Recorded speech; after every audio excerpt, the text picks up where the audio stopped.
நம் கண்ணீரை காண்கிறது. அநேகர் உள்ளே அழுகிறார்கள், ஏனென்றால் வெளியே அழுவதற்கு வெட்கம். உண்மையாகவே உள்ளத்தின் ஆழத்திலிருந்து வியாகுலத்தோடு அழுகிறவர்களை குறித்து பேச வந்தேன். ஆண்டவர், எவ்வளவு நாளைக்கு இந்த அடிமைத்தனம்? I do not know what it is. There are things to be set right in your home. உங்கள் வீடுகளிலே காரியங்கள் ஒழுங்குபடுத்தப்பட வேண்டும். இந்த குனிந்து நடக்க ஆண்டவர் அழைக்கவில்லை. ஆவிக்குரிய ஆலோசனை கொடுப்பதற்கு ஒரு மனுஷன் கிடையாது. பிரச்சனை எங்க மறைச்சு வச்சிருக்க? நீ அக்கினிலே நடக்கும் பொழுது உன்னோடு நடப்பதற்கு ஒருவர் உண்டு. நீங்கள் கண்ணீர் விட வேண்டிய இடம் வேற எங்கும் அல்ல, கர்த்தருடைய பாதப்படி. மறுபடியும் சொல்லுகிறேன், உங்கள் கண்ணீரை ஆண்டவர் காண்கிறார். உங்கள் துக்கம் சந்தோஷமாய் වචන වෙනුවෙන් උනන්දුවෙන් බලා සිටිනවද? கொஞ்சம் சிரிச்சாவது சொல்லுங்க ஹalleluya. පොඩ්ඩක් hina වෙලා කියන්න ஹalleluya. இது கர்த்தர் பேசுகிற நேரம். මේක දෙවියන් වහන්සේ කතා කරන්නව වෙලාවයි. நாங்கள் உணர்வோடு, ஆவலோடு, வாஞ்சியோடு, மகிழ்ச்சியோடு ஆண்டவருடைய வார்த்தைக்காக காத்திருக்க வேண்டும். අපි හැඟීමකින් යුතුව, පිපාසකින් යුතුව, ආසාවකින් යුතුව උන්වහන්සේ වචනය පිළිබඳව අපි බලා සිටින්න I ඕනේ. speak only what I receive from God. தேவனிடத்திலிருந்து பெற்றதை மாத்திரம் தான் உங்களிடத்திலே நான் பகிர்ந்து கொள்ள விரும்புகிறேன். දෙවියන් වහන්සේ ලබාගත්තු දේ පමණයි මම ඔබත් සමග බෙදා ගන්නට යන්නේ. ஒரு மாம்சீக சத்தத்தை கேட்க நாங்கள் ஒருவரும் இந்த இடத்துல வரவில்லை. மனுஷයෙක් අඬ අසන්නට මේ ස්ථානේ අපි කවුරුත් පැමිණියේ නැහැ. ஆனால் தெய்வத்தின் சத்தத்தை ஆவியானவர் கூட கேட்க வந்திருக்கிறோம். නමුත් දෙවියන් වහන්සේගේ හඬ ආත්ම නිවාසය තුලින් අපි අසන්නට පැමිණියේ.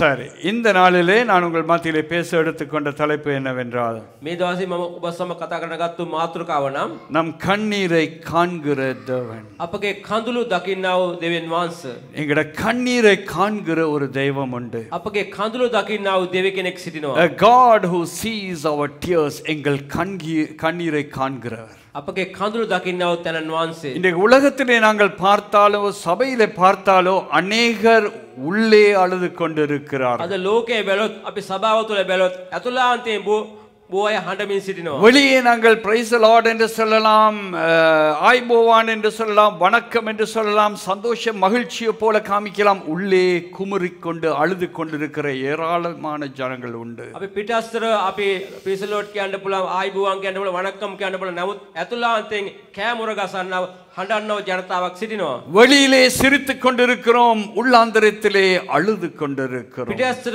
අපි සිනාසෙමින් සිටිනවා, නමුත් අතුලාන්තයෙන් අපි හඬමින් සිටිනවා. இன்னும் சிலர் இருக்கிறார்கள், அவர் வெளிப்பிரகாரமாக அழுது விடுவார்கள். තව සමහරක් අය ඉන්න ඔවුන් පිටස්තර ඔවුන් හඬනවා. அநேகர் உள்ளே அழுகிறார்கள், ஏனென்றால் வெளியே அழுவதற்கு வெட்கம். බොය ඇතුලෙන් හඬනවා, පිටස්තර ඔවුන්ට හඬන්න ලැජ්ජයි. தங்களுடைய பிரச்சனை மற்றவர்களுக்கு சொல்லுவதற்கு அவர்கள் வெட்கப்படுகிறார்கள். තමන්ගේ ප්‍රශ්නේ අනිත් අයට කියන්න ඔවුන් ලැජ්ජා වෙනවා. இன்றைக்கு நான் கொண்டு வந்த நற்செய்தி என்னவென்றால், අද මම ඔබට ගෙනාව සුභාරංචිය නම් உங்களுடையும் என்னுடையும் கண்ணீரை காண்கிற ஒரு தெய்வம் உண்டு. ඔබගේ මගේ කඳුළු දකින්නා වූ දෙවිය කෙනෙක් සිටිනවා. யார் பார்த்தாலோ பார்க்காவிட்டாலோ எங்களுடைய கண்ணீரை பார்க்கிற ஒரு தேவன் உண்டு. කවුරු දැක්කත් නොදැක්කත් අපගේ කඳුළු දකින්නා වූ දෙවිය කෙනෙක් සිටිනවා. ஹல்லேலூயா. ஹல்லேலூயா. நான் பழைய ஏற்பாட்டிலிருந்து 2 சம்பவங்களையும் புதிய ஏற்பாட்டிலிருந்து 2 சம்பவங்களையும் சீக்கிரமாக உங்கள் மத்தியில் வைக்க விரும்புகிறேன். පරණ කිවිසුමේ සිද්ධීන් දෙකකොත් අලුත් කිවිසුමේ සිද්ධීන් දෙකකොත් මම ඔබ ඉදිරියේ ඉක්මනට තබන්න කැමති වෙනවා. பழைய ஏற்பாட்டிலே நாங்கள் பார்க்கிறோம், சங்கீதம் 56 அதிகாரம் 8 வசனம் இப்படியாக පරණ வரைகிறது. කිවිසුමේ අපි දකින ගීතාවලියේ 56 8 වෙනි පරිච්ඡේදයේ මෙසේ කියනවා. ඔබ මාගේ මුලාවයන් ගනිනසේක. මාගේ කඳුළු ඔබගේ භාජනයේ තැබුව මැනව. ඒවා ඔබගේ පොතෙහි ලියන ලද්දේ නොවේද? என் நலச்சல்களை தேவரீர் எண்ணியிருக்கிறீர். என் கண்ணீரை உம்முடைய துருத்தியில் வையும். அவைகள் உம்முடைய கணக்கில் அல்லவோ இருக்கிறது.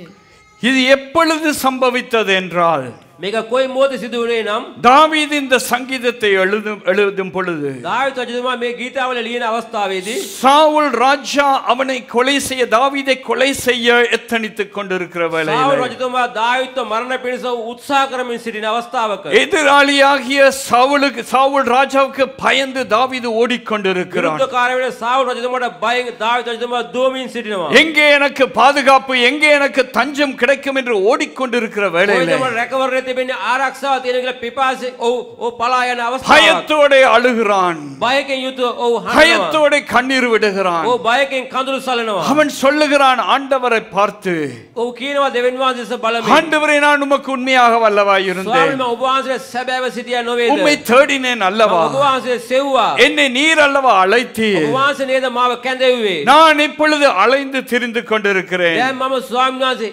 මේ දුවමින් සිටිනවා. என் அலைச்சல்களை தேவனீர் எண்ணியிருக்கிறீர். මාගේ මුලාව යාම ඔබ වහන්සේ ගණන් කරගෙන සිටිනවා. நான் அலைந்து திரிகிறதையும் பயந்து ஓடுகிறதையும் நீர் பார்த்து கொண்டிருக்கிறீர். මේ දුවන එකත් බීරපත් වෙන එකත් ඔබ වහන්සේ බලමින් සිටිනවා. என் கண்ணீரை உம்முடைய துருத்தியிலே வையும் என்று මාගේ சொல்லுகிறார். කඳුළු ඔබ වහන්සේගේ වාජනයේ තැබුව මැනව. பாருங்க, நீங்க கண்ணீர் விடும் பொழுது ඔබ කඳුළු සලන අවස්ථාවේදී எங்களுடைய கண்ணீர் வீணாய் போவது අපගේ கிடையாது. කඳුළු අපත යන්නේ නැහැ. சிலர் பொய்க்கும் அழுவது உண்டு. සමහරගේ බොරුවටත් අඬනවා. நீங்க எப்படி அழுகுறீங்கன்னு கேளுங்க பாப்போம். ඔබ කොහොමද අඬන්නේ කියලා ළඟ ඉන්න කෙනෙක් අසන්න. சிலர் மற்றவங்க கிட்ட இருந்து கிருபை பெற்றுக்கொள்றதுக்கு தயவை பெற்று கொஞ்சம் பொய்க்கு அழுகிறது. සමහරක අන්න අයගෙන් කරුණාව ලබා ගන්න මිනිස්සු බොරුවටත් අඬනවා. அவங்கள பத்தி பேச வரல.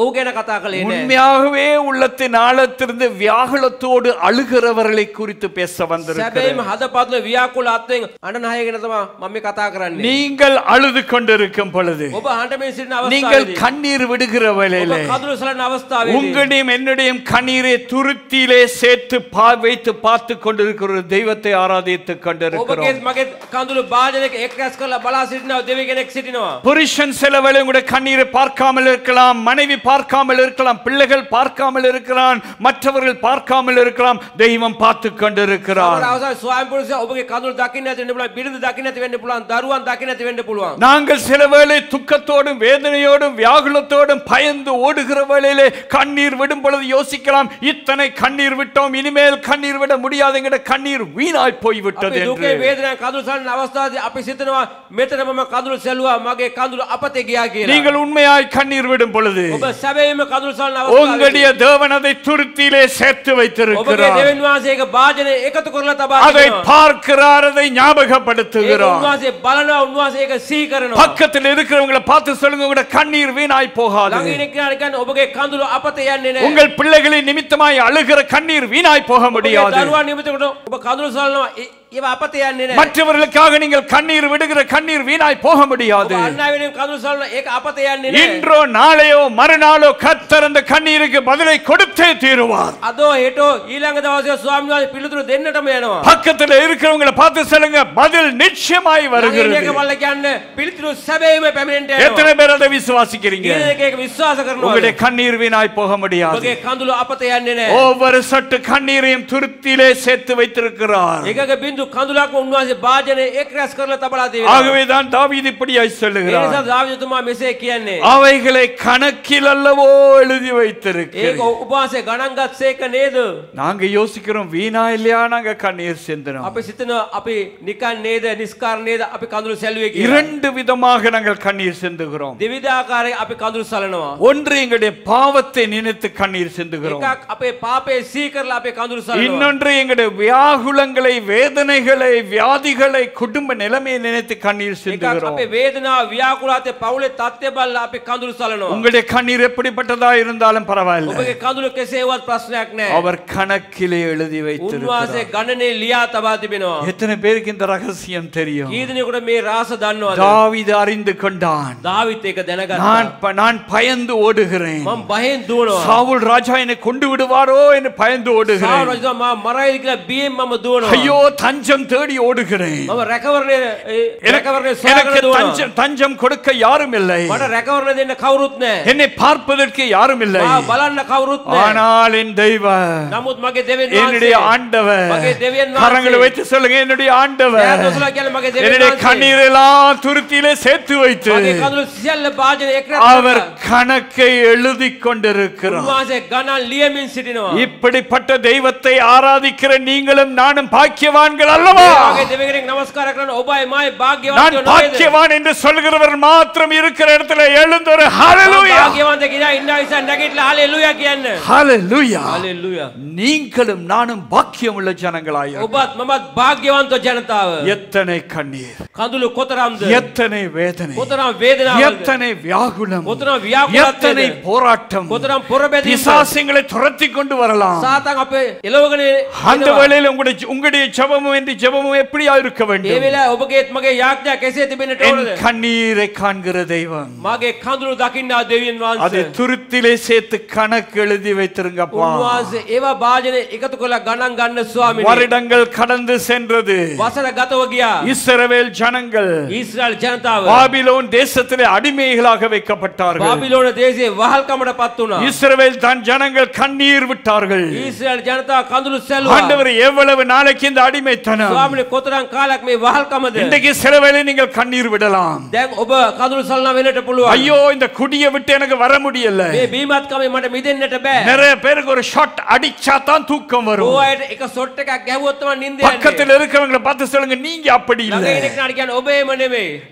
சிலருக்கு கொஞ்சம் புகையை இழுத்தா தான் வரும். සමහර අවස්ථාවල ඔබට දුම ගත්තොත් තමයි නිදාසක් පැමිණෙන්නේ. அன்றைக்கு என்கிட்ட ஒருத்தர் இப்படி கேட்டார். එක්කෙනෙක් මේ වගේ පාස්ටර් ගැහුවා. பாஸ்டர் சிகரெட் குடிக்க கூடாதுன்னு எங்க பைபிள்ல இருக்கு? පාස්ටර් දුම් බොන්නට එපා කියලා බයිබලයේ තිබෙනවද? நான் சொன்னேன் මම කිව්වා சிகரெட் குடிக்கிறதுனால கூட சரீரத்தை நீங்க கெடுக்குறீங்க. සිගරට් එක බොන්න නිසා ඔබගේ ශරීරයට ඔබ විපතක් ඇති කර இந்த ගන්නවා. சரீரம் தேவனுடைய ஆலயம். இதை எவன் கெடுப்பானோ அவனை தேவன் கெடுப்பான். ඔබ දෙවියන් වහන්සේගේ මාලිගාව ඒක විනාශ කරන්නේ නැහැ. දෙවියන් වහන්සේ විනාශ කරන්නේ. இரண்டாவது காரியம் அவருக்கு சொன்னேன். දෙවන කාරණාව කිව්වා. சிகரெட் ஒரு மனுஷனுக்கு தேவைன்னு ஆண்டவருக்கு தெரிஞ்சிருந்தா සිගරට් එක මිනිස්සුන්ට අවශ්‍ය කියලා දෙවියන් වහන්සේ දන්නවනම් இந்த புகை போய் வெளியே வர்றதுக்கு ஒரு சிமினியை வச்சிருப்பார் தலையில. මේ දුම ගිහිල්ලා එළියට එන්නට උන්වහන්සේ මාර්ගයකුත් තියලා ඇති. பக்கத்துல இருக்கவனை பார்த்து சொல்லுங்க உங்களுக்கு சிமினி இல்ல புகை போறதுக்கு. ළඟ ඉන්න කෙනාට කියන්න ඔබට ඊසඳා මාර්ගයක් නෑ, සයිලන්සර් එකක් නෑ දුම පිට වෙන්නට කියලා. இல்லாட்டி சைலன்சர் அந்த சைலன்ஸா போகும். සයිලන්සර් එකක් වගේ යයි. கர்த்தருக்கு ஸ்தோத்திரம் உண்டாவதாக. දෙවියන් වහන්සේ ස්තුති වේවා. இன்றைக்கு அநேகர் பாவத்திலே அடிமைப்பட்டு අද இருக்கிறார்கள். බොහෝ අය පාපයට වහල් වෙලා සිටිනවා. வெளியே வர விருப்பமான முடியவில்லை. පිටතට එන්නට කැමති නමුත් බෑ උන්ට.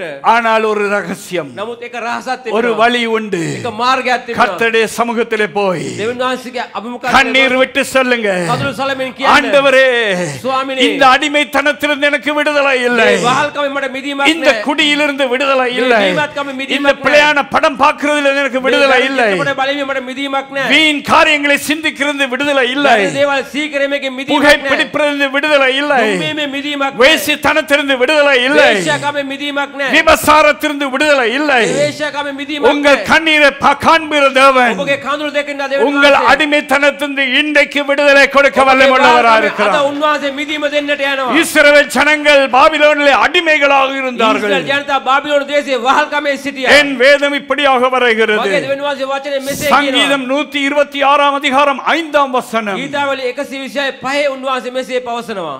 කඳුළු සහිත වපුරන්නෝ ප්‍රීතියෙන් කපන්නෝය.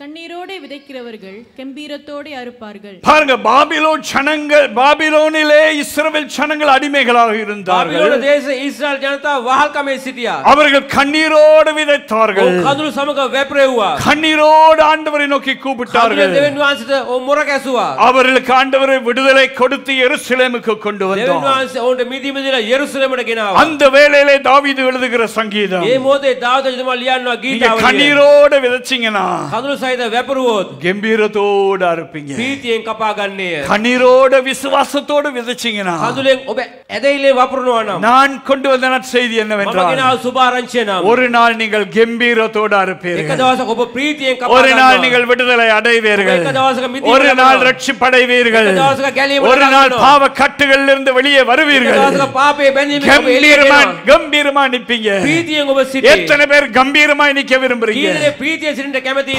பாவத்தின் நிமித்தமாக நாங்கள் இன்றைக்கு அடிமைகளாக தலை குனிந்து இருக்கிறோம். පාපේ නිමිත්තෙන් අපි අද වහල්කමේ ඉස්ස පාත් කරගෙන සිටිනවා. ஆனால் உங்கள் கண்ணீரின் நிமித்தமாக නමුත් ඔබගේ කඳුල නිමිත්තෙන් ஆண்டவருடைய பாதத்திலே கண்ணீரை விதைத்தால், දෙවියන් වහන්සේ පාද පාමුල කඳුල වැපරෙව්වොත් இன்றைக்கோ நாளைக்கோ மறுநாளோ අදෝ එතෝ ඊළඟ දවසේ ஒரு நாள் வரும், එක දවසක් පැමිණෙනවා. கண்ணீருக்கு பதில் கொடுப்பார். කඳුලට පිළිතුරු நீங்கள் දෙනවා. கம்பீரமாய் நிமிர்ந்து ඔබ நிற்பீங்க. ප්‍රීතියෙන් කෙලින් සිටගන්න. ஹalleluya. இந்த குனிந்து நடக்க ஆண்டவர் அழைக்கவில்லை, ඔබ නැමී නැමී ගමන් කරන්න උන්වහන්සේ කැඳෙව්වේ නැහැ. நிமிர்ந்து நடக்க அழைத்தார். කෙලින් ගමන් කරන්නයි කැඳෙව්වේ. நிமிர்ந்து நடப்பேன் என்று சொல்ற மாத்திரம் ரெண்டு கரங்களை உயர்த்தி ஒரு ஹalleluya சொல்லுவோம். කෙලින් ගමන් කරලා කියපා දැත් දෙක මොසෙලා හalleluya කියන්න. ஹalleluya. Hallelujah. பழைய ஏற்பாட்டின் இரண்டாவது சம்பத்துக்கு நேராக கடந்து පරණ කිව්සේ செல்லுவோம். දෙවෙනි සිද්ධියට අපි ගතව යමු.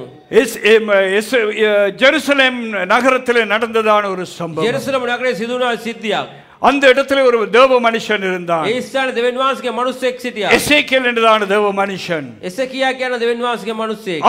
அவன் ராஜாவாய் இருந்த நாட்களிலே ඔහු රජකම් කරපු කාලයේදී ஏசாயா என்றதான பெரிய ஒரு தீர்க்கதரிசி இருந்தான். යෙසායා කියන මා අනාගත වක්තෘවරයෙක් සිටියා. இந்த தீர்க்கதரிசியின் வேலை என்னவென்றால் මේ අනාගත වක්තෘගේ වැඩේ කුමක්ද නම් எப்பொழுதுமே எசேக்கியேல் ராஜாவுக்கு ஆலோசனை கொடுப்பது, කොයි වෙලෙත් එසේකියා රජතුමාට උපදෙස් දෙන එක. ஆவிக்குரிய ஆலோசனை கொடுப்பது. ආත්මික උපදෙස් දෙනවා. நீங்கள் இப்படி செய்யுங்க, ඔබ මේම කරන්න. கர்த்தர் இதை செய்ய சொன்னார். දෙවියන් වහන්සේ ප්‍රේම කරන්න කිව්වා. நிறைய பேர் இன்றைக்கு அழிந்து போகிறதுக்கு காரணம் என்ன தெரியுமா? ඔය අද විනාශ වෙනවා කාරණාව නම් சபையிலே அழிந்து போகக்கூடிய காரணம் என்ன தெரியுமா? සභාව විනාශ වෙනවා කාරණාව නම් கிறிஸ்தவர்கள் அழிந்து போறதுக்கு காரணம் என்ன தெரியுமா? ක්‍රිස්තියානිකාරය විනාශ වෙනවා කාරණේ නම් ஆவிக்குரிய ஆலோசனை கொடுப்பதற்கு ஒரு மனுஷன் கிடையாது. ආත්මික උපදෙස් දෙන්න මිනිස්සෙක් නෑ. பக்கத்தில் இருக்கிறவங்களை பார்த்து சொல்லுங்க, ළඟ ඉන්න අයට කියන්න ஆவிக்குரிய ஆலோசனை இல்லாவிட்டால் அழிந்து போய் விடுவீர்கள். ආත්මික උපදෙස් නැත්නම් ඔබ විනාශ වෙනවා. நல்லா விளங்கிச்சா உங்களுக்கு? ඔබට තේරුණාද ඒක? ஆவிக்குரிய ஆலோசனை கொடுக்கிறவர்கள் இருக்க வேண்டும். ආත්මික උපදෙස් දෙන පුද්ගලයන් සිටින්න ඕනේ. உங்களுக்கு தனிப்பட்ட முறையில் ஆவிக்குரிய ஆலோசனை கொடுக்கிற ஒரு நபராவது இருக்க வேண்டும். ඔබට පුද්ගලිකව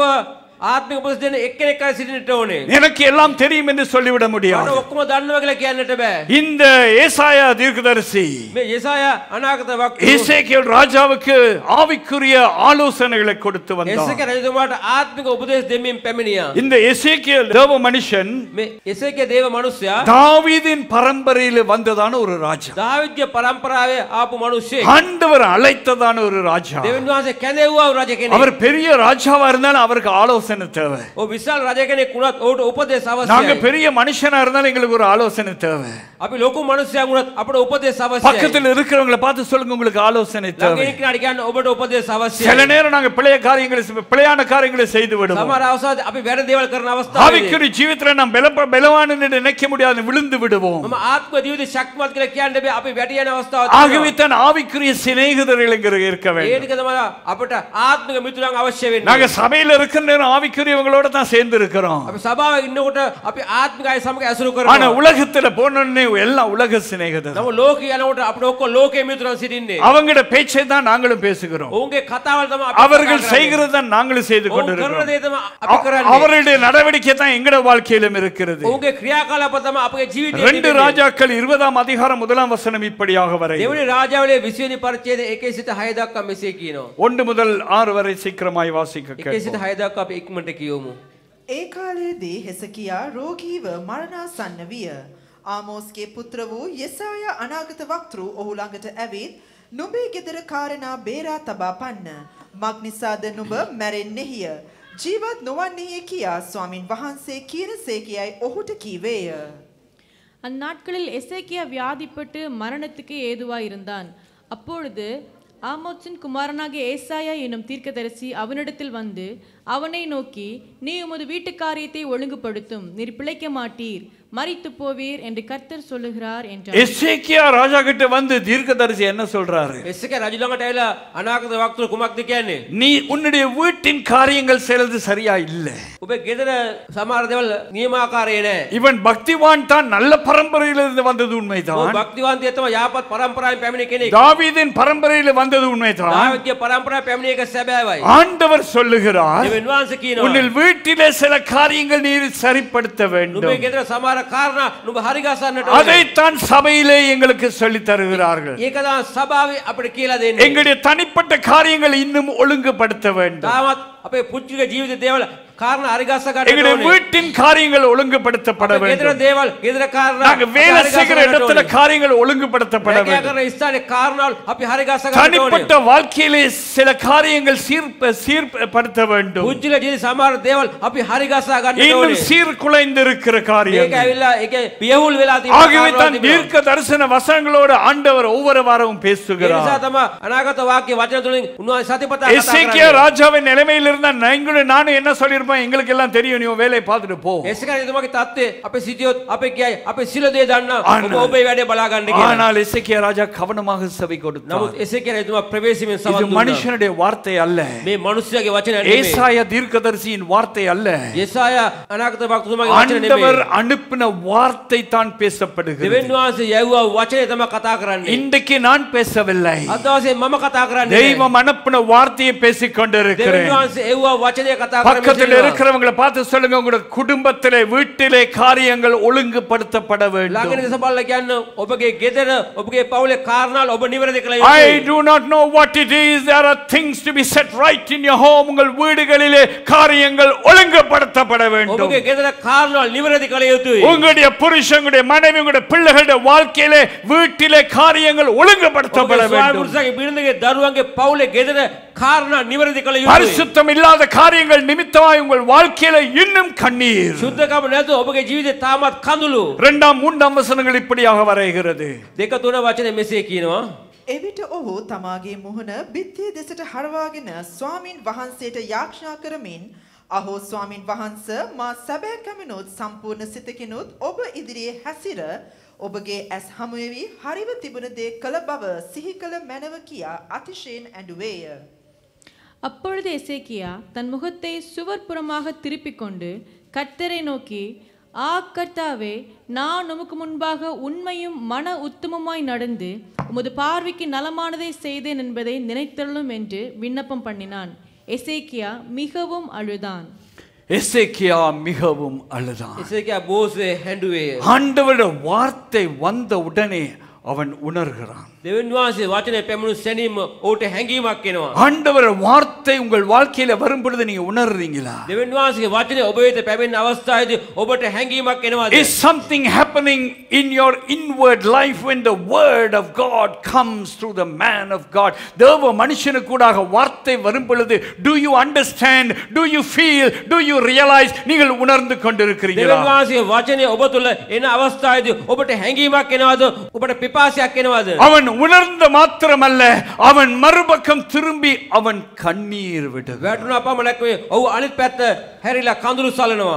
ராஜா அழுகிறான். රජ කෙනෙක් හඬනවා. அவன் சிறு பிள்ளையை போல அழுகிறான். කුඩා දරුවෙක් වගේ ඔහු හඬනවා. ஐயோ கர்த்தர் என்னோடு ඔව් பேசணும். ස්වාමිනේ මා සමග කතා කරන්න. ஆண்டவருடைய வார்த்தை வரும் பொழுது கண்ணீர் வரத்தான் வேண்டும். දෙවියන් වහන්සේ වචනේ එන අවස්ථාවේ අපට කඳුළු එන්නට ඕනේ. ஆண்டவருடைய வார்த்தை வரும் பொழுது எங்களுக்கு ஒரு உணர்வு வரத்தான் දෙවියන් வேண்டும். වහන්සේ වචනේ එන අවස්ථාවේදී අපට හැඟීමක් එන්නම ඕනේ. When the word of God comes, தேவ வார்த்தை வந்தால் அது வெறுமையாய் போவது දෙවියන් கிடையாது. වහන්සේ වචනේ ආවොත් ඒක ඉස්සුව යන්නේ නැහැ. It is willing to do a work in your life. உங்களுடைய வாழ்க்கையில ஏதோ ஒரு காரியத்தை செய்யத்தான் வேண்டும். ඔබගේ ජීවිතේ කුමක්කෝ කාරණාවක් ඉස්ත වෙන්නම ඕනේ. இன்றைக்கு அநேகருடைய இருதயங்கள் கல்லாய் අද இருக்கிறது. බොහෝගේ හදවත් ගල්ව තිබෙනවා. நான் ஜெபிக்கிறேன், கல்லான இருதயங்களை தசையான இருதயங்களாய் என் தெய்வம் மாற்றிக் கொடுக்க මම வேண்டும் යාඥා என்று. කරන ගල්වන් හදවත් උන්වහන්සේ මාංශමය හදවත් වශයෙන් වෙනස් කරන්න எங்களுடைய ඕනේ. இருதயங்கள் மாம்சமான இருதயங்களாய் மாற்றினால் நாங்கள் கதறி அழுவோம். අපගේ හදවත මාංශාකාර හදවතක් වුණොත් කැමර ගසනවා. எங்களுடைய வீட்டின் நிமித்தமாக நாங்கள் அழ வேண்டும். අපගේ ගේ නිමිත්ත කොට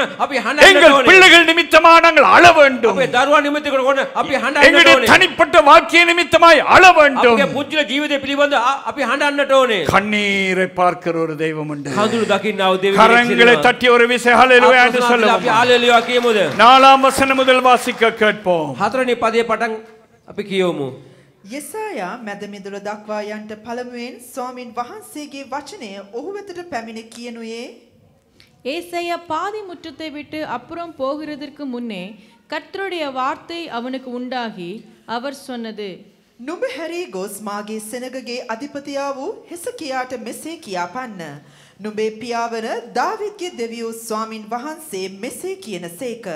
මම නුඹේ යාඥාව ඇසිමි. නුඹේ කඳුල දුටිමි. බලව මම නුඹ සුවපත් කරන්නෙමි. තුන්වෙනි දින නුඹ ස්වාමින් වහන්සේගේ ගෘහයට යන්නෙහිය. நீ திரும்பி போய் என் ஜனத்தின் அதிபதியாக எசேக்கியாவை நோக்கி, உன் தகப்பனாகிய தாவீதின் தேவனாய் இருக்கிற கர்த்தர் சொல்லுகிறது என்னவென்றால், உன் விண்ணப்பத்தை கேட்டேன், உன் கண்ணீரை கண்டேன், இதோ நான் உன்னை குணமாக்குவேன், 3ஆம் நாளிலே நீ கர்த்தருடைய ஆலயத்துக்கு போவாய். ஹalleluya. හalleluya. முதல் ஆண்டவர் கொடுத்த வார்த்தை என்ன? ප්‍රථමයෙන් උන්වහන්සේ දුන්නා වචනය කුමක්ද? உன்னுடைய வியாதி நிமித்தமாய் நீ மரித்து போவாய். නුඹේ රෝගේ නිසා නුඹ මැරී යන්නේය. உன் வியாதி நிமித்தமாய் நீ மரித்து போவாய். නුඹ රෝගේ නිසා නුඹ මැරී යන්නේය. ஆண்டவருடைய வார்த்தை வந்தனை வீட்டை சரிப்படுத்தினான். දෙවියන් වහන්සේ වචනේ පැමිණ පිණිස ඔබගේ නිවසේ කාරණාවල් தன்னுடைய வாழ்க்கையை சீர்படுத்தினான். තමගේ ජීවිතය නිවැරදි කළා. அவன் கண்ணீர் விட்டான். ඔහු කඳුළු සැලුවා. கண்ணீரை பார்த்த தேவன் කඳුළු දැක්කව දෙවි කෙනෙක්. ஆண்டவருடைய தீர்மானத்தையே மாத்திட்டார். උන්වහන්සේගේ තීරණය උන්වහන්සේ වෙනස් කළා. ஹalleluya. Hallelujah. உங்களுக்கு அழிவுக்கு வருகிற தீர்மானத்தை மாற்றுவார். ඔබගේ විනාශයට පැමිණ තීරණය උන්වහන්සේ වෙනස් කරනවා. நீங்கள் செய்கிற வேளை அழிவுக்கு போய் கொண்டிருக்கலாம். සමහර අවස්ථාද ඔබ විනාශයට ගමන් කරන உங்களுடைய பிழையான நடவடிக்கை நிமித்தமாக அழிவு வந்து கொண்டிருக்கிறது. ඔබගේ ක්‍රියාව නිසා ඔබට විනාශය පැමිණෙන්න நீங்கள் அழுது ஆண்டவரிடம் மன்னிப்பு கேட்கும் பொழுது ඔබ හඬමින් දෙවියන් වහන්සේ සමාව ඉල්ලන අවස්ථාවේදී கர்த்தர் அவர் தீர்மானங்களை மாற்றுகிறார். දෙවියන් වහන්සේ තීරණ වෙනස් කරනවා. ஹalleluya. உனக்கு மரணம் வரும் என்று சொன்ன ஆண்டவர் ඔබට මරණය පැමිණෙන්න කිව්වා உன் දෙවියන් வியாதி වහන්සේ. நிமித்தமாய் மரித்து போவாய் என்று ඔබ රෝග சொன்னவர் නිසා ඔබ මෙරේ කියලා කිව්වා දෙවියන් இவன் වහන්සේ. அழுது மனம் திரும்பின உடனே මෝ හඬමින් පස්සේ වුණ அதே අවස්ථාවේදී தீர்க்கதரிசி கூடாக ඒ අනාගත වක්තව තුලින්ම ஆண்டவர் வார்த்தை அனுப்புகிறார். දෙවියන් වහන්සේ වචනය යවනවා. You shall not die. ඔබ මැරෙන්නේ நீ නැහැ. மரிப்பதில்லை. ඔබ මැරෙන්නේ නැහැ. பக்கத்தில் இருக்கிறவங்களை பார்த்து சொல்லுங்க நீங்க சாக மாட்டீங்க. ළඟ ඉන්න කෙනාට කියන්න ඔබ මැරෙන්නේ නැහැ කියන්න. ஹலோ விசுவாசத்தோடயா சொல்றீங்க? ඇදහිල්ලෙන්ද කියන්නේ ඔබ? நீங்க சாக மாட்டீங்கன்னு ඔබ சொல்லுங்க. මැරෙන්නේ නැහැ කියන්න. ඔබ මැරෙන්නෙම නැහැ. அப்படியே சொல்லிடுவோம்.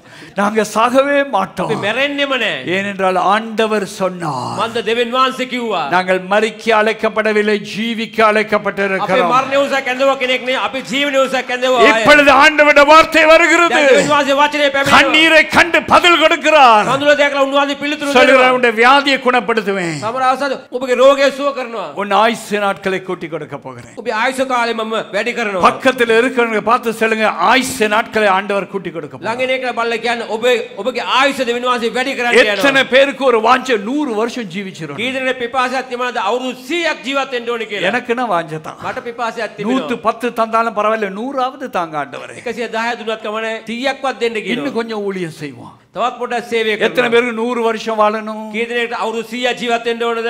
நிறைய பேருக்கு இது போதும் போல இருக்கு. බොහෝ අයට මේක ඇති වගේ. உங்களோட வாஞ்சியின்படி ஆக கடவுது. ඔබගේ පිපාසය ආකාරයේ සිදු වේවා. 100 வருஷம் கேட்ட ஆண்டவர் 100 கொடுப்பார். අවුරුදු 100ක් ඉල්ලුවොත් උන්වහන්සේ 100ක් දෙනවා. நாங்கள் கண்ணீர் விடும் பொழுது අපි කඳුළු සලන අවස්ථාවේදී கண்ணீருக்கு பதிலை கொடுப்பார். අපගේ කඳුළට උන්වහන්සේ පිළිතුරු எங்களுடைய දෙනවා. குடும்பத்திலே நாங்கள் சீர்திருத்த வேண்டிய காரியங்களை நாங்கள் தான் செய்ய வேண்டும்.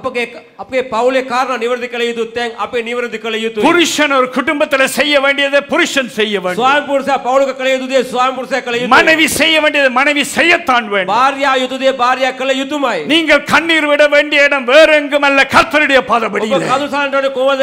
වෙන තැනකට මේ ස්වාමීන් වහන්සේ පාද පාමුල. வெனஸ்தானிகளே தேவன் வான்சிගේ பாத பாமுல தேவனுடைய பாதத்திலே தான் நாங்கள் கண்ணீர் விட දෙවියන් வேண்டும். වහන්සේගේ පාද පාමුල අපි කඳුළු සලන්නට அங்கே ඕනේ. அவர் சேர்த்து வைத்து එතන கணக்கு උන්වහන්සේ எழுதுவார். එකතු කරලා ගණන් කරනවා. ஏன் எழுதுறாரு தெரியுமா? ඇයි උන්වහන්සේ ගණන් ලියන්නේ? இத்தனாம் தேதி நான் அவனுக்கு பதில் கொடுக்க வேண்டும் என்று මේ எழுதுறார். වගේ දවසේ මේ වගේ දේදී මම ඔහුට පිළිතුරු ලබා දෙන්න Our ඕනේ. God is not a God to forget your tears. He is a God to remember. அவர் ඔබගේ ஞாபகப்படுத்துகிறார். කඳුළු උන්වහන්සේ අමතක කරන්නේ නැහැ. ඒවා සියල්ල උන්වහන්සේ සිහි කරනවා. சீக்கிரமாய் நாங்கள் ஏசாயா 25ஆம் அதிகாரம் 8ஆம் வசனத்துக்கு நேராக கடந்து செல்வோம். යසායා 25 අපි 8 කියවමු. ஏசாயா 25ஆம் அதிகாரம் 8ஆம் வசனம். යසායා 25 8. அவர் மரணத்தை ஜெயமாக விழுங்குவார். கர்த்தராகிய தேவன் எல்லா முகங்களிலும் இருந்து கண்ணீரை துடைத்து தமது ஜனத்தின் நிந்தையை பூமியில் இராதபடிக்கு முற்றிலும் நீக்கி விடுவார். ஹalleluya. எல்லாரோட முகத்திலிருந்து கண்ணீரை துடைப்பார். සෑම මූණයක උන්වහන්සේ කඳුළු පිස දමනවා. பக்கத்தில் இருக்கிறவங்களை பார்த்து சந்தோஷமா ළඟ சொல்லுங்க. එක බලලා ප්‍රීතියෙන් කියන්නේ. எல்லாரோட முகத்தில கண்ணீரையும் துடைப்பார். සෑම මූණ වලින් උන්වහන්සේ කඳුළු පිස ஆனா දමනවා. நீங்க கண்ணீர் விடணும். මන්ද ඔබ කඳුළු සලන්නට நீங்க ඕනේ. கண்ணீர் விடும் பொழுது உங்களுடைய கண்ணீருக்கு ஒரு பதிலை ඔබ கொடுப்பார். කඳුළු සලන අවස්ථාවේ ඔබගේ කඳුළට උන්වහන්සේ පිළිතුරක් ලබා எங்களுடைய දෙනවා. எல்லா கண்ணீருக்கு ஒரு முடிவு வருகிறது என்று சொல்றவங்க உட்கார்ந்திருந்து 2 கரங்களை உயர்த்தி ஹalleluya සෑම சொல்லுவோமா? මේකට සෑම කඳුළු පිළිතුරක් වගේ නෑ. ඉන්න අය සිටමින් ඔබ ஹalleluya அவர் කියන්නේ. பழைய ஏற்பாட்டின் தேவன் மாத்திரமல்ல, அவர் புதிய ஏற்பாட்டுக்கும் தேவனாய் උන්වහන්සේ இருக்கிறார். පරණ කිවිසුමේ දෙවියන් වහන්සේ පමණක් නෙවෙයි උන්වහන්සේ අලුත් කිවිසුමටත් දෙවියන් වහන්සේ. லூக்கா 7ஆம் அதிகாரம் 11ஆம் வசனம் முதல் 13ஆம் வசனம் வரை இப்படியாக வரைகிறது. ලූක් 7 වෙනි පරිච්ඡේදයේ 11 සිට 13 දක්වා උන්වහන්සේ මෙසේ කියනවා. ඉන්පසු උන්වහන්සේ නායින් නම් නුවරකට ගියසේක. උන්වහන්සේගේ ගෝලයෝද මහත් සමූහයක්ද උන්වහන්සේ සමග ගියෝය. மறுநாளிலே அவர் நாயின் என்னும் ஊருக்கு போனார். அவருடைய சீஷர் அநேகரும் திரளான ஜனங்களும் அவருடனே கூட போனார்கள். උන්වහන්සේ නුවර දොරටුවට ලං වූ කල බලව මලා වූ කෙනෙක් පිරිතට ගෙනන ලද්දේය. ඔහු තමාගේ මව්ගේ එකම පුත්‍රයාය. ඈ වැන්දබුවක්ය.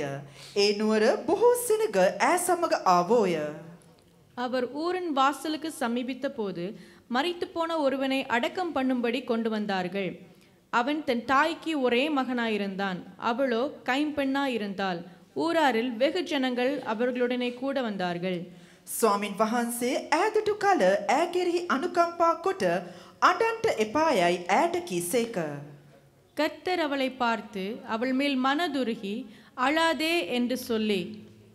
நாயின் ஊரிலே நடந்த சம்பவம் எல்லாருக்கும் தெரியும். නායි නුවර සිදුවන සිද්ධිය ඔබ සෑම දෙනෙකුම දන්නවා ඇති. ஒரு ஸ்திரீ இருந்தால் அவருக்கு ஒரே ஒரு மகன் மட்டும்தான். ඒ ස්ත්‍රියට එකම එක පුත්‍රයෙක් සිටියා. ஒரே ஒரு மகன். එකම එක පුත්‍රයෙක්. புருஷனை இழந்தவள் ස්වාමි පුරුෂයා නැති ස්ත්‍රියක්. தான் தனியாக ஜீவித்துக் கொண்டிருந்தாள். තමන් තනියම ජීවත් වුණා. அவளுக்கு இருந்த ஒரே ஒரு நம்பிக்கை அந்த மகன் மட்டும்தான். ඒ ස්ත්‍රිය තිබුණා එකම එක බලාපොරොත්තුව මේ இப்ப அந்த පුත්‍රයා. மகனும் இறந்து ඒ போய்விட்டான். පුත්‍රයා නැසී ගියා. சில நேரம் உங்களுடைய நம்பிக்கை உங்களுடைய உத்தியோகமா සමහර இருக்கலாம். අවස්ථාවල ඔබගේ බලාපොරොත්තුව ඔබගේ රැකියාව වෙන්නට පුළුවන්. அதிகமாய் நீங்க நேசித்த ஒரு நபர் உங்களுக்கு அவரை இழந்து போயிருக்கலாம். ඔබට ප්‍රේම කළා එක පුජ්‍යලෙක් ඔබට නැති වෙන්නට පුළුවන්. அதிகமாய் நம்பிக்கை வைத்திருந்த காரியம் உங்களுக்கு இழந்து போயிருக்கலாம். ඔබ බලාපොරොත්තු තබා තිබුණ එක කාරණාවක් ඔබට නැති වෙන්නට පුළුවන්. எல்லாம் முடிந்தது என்று அடக்கம் பண்ண வந்து கொண்டிருக்கிறார். සෑම දෙයක්ම ඉවරයි කියලා භූමදානය කරන්න පැමිණියා. இந்த ஸ்திரியோ அழுது கொண்டிருந்தார். මේ ස්ත්‍රිය හඬමින් සිටියා. எப்படி அழுதிருப்பார் என்றால் කොහොමද අඬන්නට ඇති? இருந்த ஒரு நம்பிக்கையே நான் இழந்து போயிட்டேனே එකම ஆண்டவரே. එක බලාපොරොත්තු මට නැති වුණා. எனக்கு இந்த உலகத்துல வேற யாரும் இல்ல. මේ ලෝකෙ මට වෙන කවුරුත් නැහැ. எனக்கு உதவி உபகாரம் இல்ல.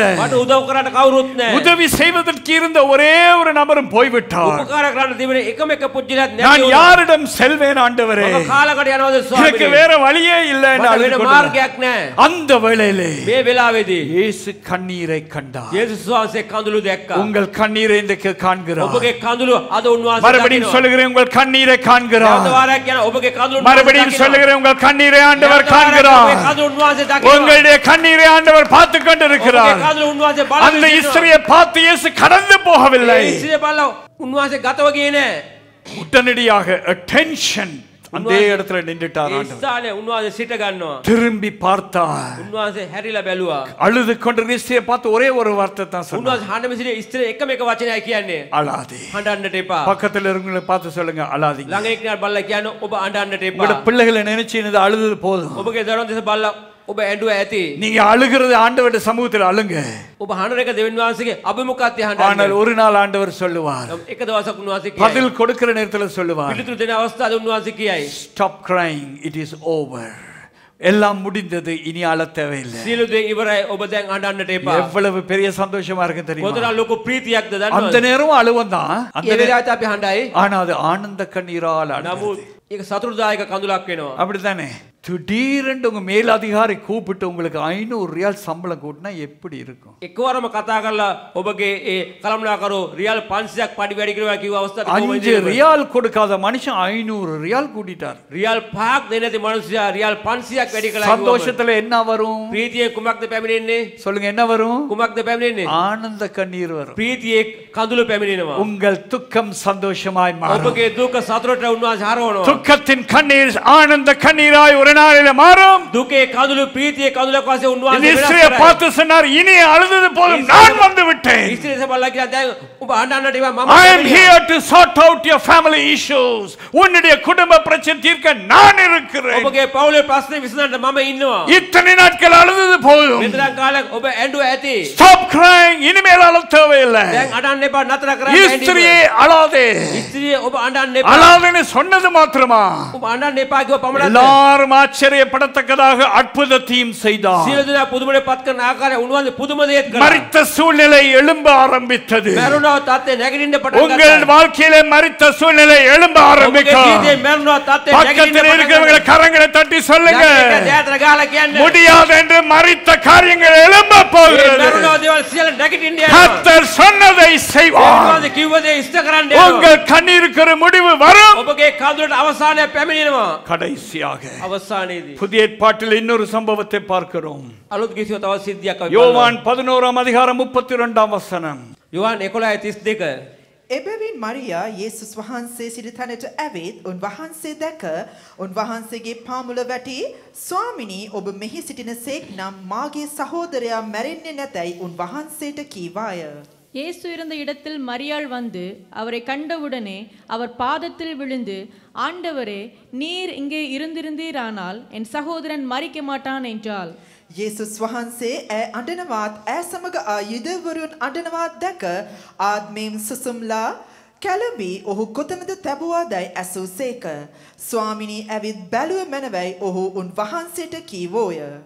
அவள் அழுகிறதையும் அவளோடு கூட வந்த யூதர்கள் அழுகிறதையும் இயேசு கண்டபோது ஆவியிலே கலங்கி ஆத்மேன் கிளம்பி ஆண்டவருடைய பிள்ளைகள் அழும் பொழுது இயேசு ஆவியிலே கலங்குகிறார். දෙවියන් වහන්සේගේ දරුවන් අඬන අවස්ථාවේදී උන්වහන්සේ ආත්මෙන් කැළඹෙනවා. When you cry, he gets compassion. He feels in his spirit. His spirit is turned.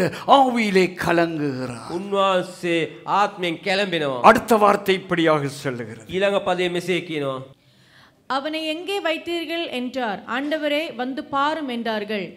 இயேசு கண்ணீர் விட்டார். இயேசு கண்ணீர் விட்டார். යේසුස් වහන්සේ හැඬුසේක. கலங்கின உடனே கேட்கிறாரு, அவன் எங்கே வைத்தீர்கள்? උන්වහන්සේ සුසුම්ලානවා. එවිට උන්වහන්සේ ආන කොයිද තැබුවේ කියලා. நீங்க அழுகும் பொழுது ஆண்டவர் உங்களை பார்த்து கேட்பாரு, ඔබ හඬන අවස්ථාවේ දෙවියන් වහන්සේ ඔබෙන් අසයි. உங்களுடைய பிரச்சனையை எங்க வச்சிருக்கீங்க? ඔබගේ ප්‍රශ්නේ කොයිද තබා තිබෙන්නේ? சிலர் சொல்லலாம் ஆபீஸ்ல இருக்கு ஆண்டவரே. සමහරක් කියන්න බල මගේ කාර්යාලයේ තිබෙනවා. என் மேல் அதிகாரி தான் இந்த பிரச்சனை அங்க தான் வச்சிருக்கேன். මගේ කළමනාකාරතුමා මේ ප්‍රශ්නේ මම ඒ ස්ථානේ තබා තිබෙනවා. சிலர் சொல்லலாம் என் மனைவி தான் பிரச்சனை, வீட்ல தான் இருக்காங்க. සමහර අවස්ථා කියනවා මගේ බිරිඳ තමයි ප්‍රශ්නේ, ගෙදර තමයි තියෙන්නේ ප්‍රශ්නේ. ஆனா என் மனைவி இங்க தான் இருக்காங்க, பிரச்சனை இல்ல. නමුත් මගේ බිරිය මේ තමයි සිටින්නේ. சிலர் புருஷன் சொல்லலாம், சில மனைவிமார் சொல்லலாம் புருஷன் தான் பிரச்சனை, அவர் அங்க தான் இருக்கிறாரு.